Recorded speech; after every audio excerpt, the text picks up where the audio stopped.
And welcome back. The Universal Hip Hop Museum in the Bronx celebrates and preserves the history of local and global hip hop music and culture to inspire, empower, as well as promote understanding. Well, the museum recently presented its interactive journey called The Revolution of Hip Hop, the Golden Era. And joining me now to share a little bit more details, we got co-curator of the Universal Hip Hop Museum, Pete Nice. Try to say co-curator twice or three times. You might get a little tongue-tied, but Pete, good to have you, my brother. What's up, yo? Thanks for coming today and thanks for having us. We appreciate Hey, it. no, I want to thank you. And so talk to us here about what we're seeing. I mean, Hip Hop Museum, a lot of people have been waiting for this for a long time. It's here now. And when we talk about this, I want to get an opportunity for you to talk about the grand opening. Yeah, the grand opening of the actual museum is 2024. So what we've been doing are like these pop-up exhibitions to give people a little taste of what's coming in 2024. So we started in 2020 with the 70s, then we went to 1980 to 85, and now we're in 1986 to 90, which many consider the golden era. So that's the theme of this exhibition here at Bronx Terminal Market, which is right across the street from the site of the Future Museum, which has already been topped off. The structure is already built. We had the groundbreaking last May, so in a little over a year, the whole building and structure is done. So it's moving along pretty well. And what have you heard from people? I mean, obviously this is a long time coming, and every year we get a little bit closer. Great progress has been made. Talk to me about what you're hearing from people as the doors are getting closer and closer to opening. Well, I mean, we just opened this exhibit. We're having premiere week this week. So we've had a lot of people come through to get this taste of the bigger museum, and people have been really excited. A lot of people from the era, a lot of older, you can tell how old you are by the songs that you remember. If you remember, Milk is Chillin', if you remember Public Enemy #1 or Eric B for President. So we've had a lot of people with the nostalgia, but we've had a lot of young people come in as well who are getting acclimated and learning a lot more about the history and what we're trying to preserve here at the museum. So, people are excited for the big museum, and we're getting a lot of excitement for this pop-up exhibit right now. Yeah, museums always point people back towards history. We know that. And anytime you go to a museum, you see a lot of history. But when we talk about hip hop and the history of hip hop, what is it that you want people to be able to take away when they come out of this museum? I mean, you look at hip hop as the billion-dollar industry it is today, and all of that started in New York City, primarily here in the Bronx.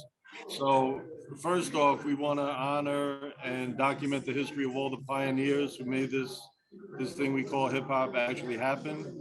And then you move into the other eras like this 1986 to 90 era, where you have so many artists who were groundbreaking, the Rakims of the world, the producers like Prince Paul, Marley Marl, Paul C, all these, historic figures that, have shaped hip hop to what it is today. And I think it's important to teach, the youth and even those who are just, regular fans, casual fans, and those who know nothing about hip hop to show the influence, the global impact that hip hop has had over these like close to 50 years. Yeah, when you think about, the 80s and this golden era that we're talking about, from 1986 to 1990, a lot of names surface. You got Kool Moe Dee, you've got Houdini, you've got Big Daddy Kane, the Beastie Boys. And I can date back to that because that was during my era. But when I think about that time, I think about a time when hip hop wasn't the quote unquote violent, as they say. They were talking about how we were able to bring community together, and it was just great times on the block. It definitely was, but beyond that, we did have, the death of Scott LaRock back in 1987, and we have some great artifacts here related to Scott's life. We have a letter that he wrote in 1986 to our head curator, Paradise Gray, which was basically a letter in 1986 before Boogie Down Production was even formed, and he's talking about how him and KRS were getting manipulated and screwed by all these different small record labels and their struggles. And actually they're like trying to get on and promote their own thing right before Boogie Down Production started. And then you have, the tragedy of his death in 1987, which we have the news clippings from that. So we have a great exhibit dedicated to Scott. And we even got KRS to actually read the actual letter. So when you see the exhibit and you're looking at the letter and reading it, you can hear KRS actually reciting the whole letter and, you know, following up with some commentary on how this is what hip hop was in 1986, 1987 for groups that were trying to get on. I mean, we also document the seamier side of the record business and how artists were taken advantage of. And I think that's important to, you know, tell the true story as well. Yeah.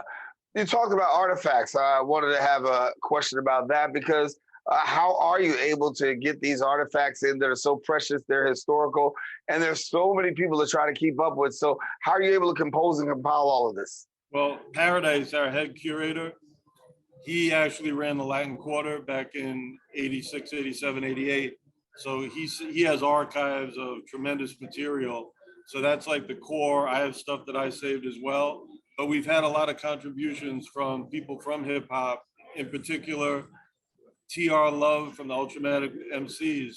He actually loaned us his Dapper Dan jacket from the cover of the classic Critical Beatdown album that they did in 86, 87.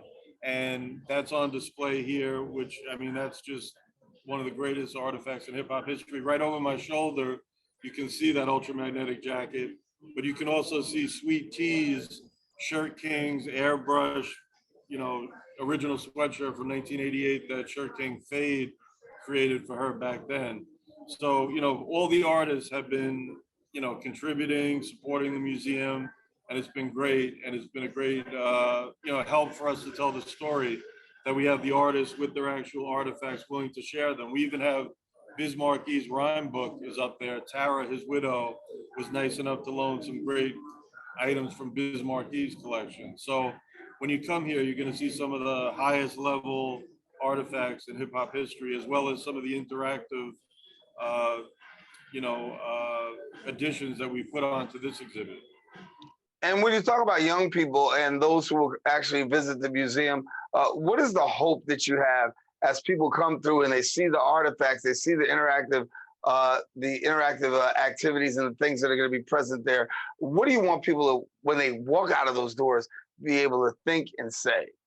I mean, I guess to get a feeling of what that era was like if you didn't live through it, and if you did live through it, to get that nostalgia of what you experienced. And, you know, like even when some artists come in, they look at the Word Up magazines or the Rap Masters magazines, and they remember back when they were a kid. So, you know, that's kind of like the main thing that we've been getting of people coming through that see these objects, they see the videos. Like we have videos from the Apollo Rap Mania show running in here. We have a tribute to Yo MTV Raps, which has a recreation of the Yo set. So we just had someone come in who was originally from Queens and now he's a teacher down in Texas. And he's like, oh, I grew up on Yo MTV Raps. That set, just, he related to it so much. So, you know, and Yo MTV Raps was so important in spreading hip hop throughout the world at that point in the late 80s, early 90s. And, you know, we have Dr. Dre, Ed Lover, T Money, you know, people like that are going to be coming through here doing programs. And also we have a lot of educational programs, you know, to teach and educate those, you know, who are the younger generation. And it's important to let them know where all this came from. Yeah. And so if people want to find out more information and support, what do they go about doing? You can go on uhhm.org. That's where you can reserve your tickets for the exhibition. And pretty much you can find everything on the website. Our social media is UHHM Museum. And we're also on Twitter as well. So there's a lot of like promotions going on right now. And we have a lot of, you know, group promotions as well. And we have a lot of school groups coming through as well. So that's been a big part of the programs that we've had here. Nice. Co-Curator of the Universal Hip Hop Museum. Thank you, my brother, for being with us, and I'll continue to keep up the great work. We're excited and can't wait. Definitely. You come out here. We got to see you up in the spot. We're going to be up there in the spot. That's for sure. Thanks a lot, man. All right. Peace. All right.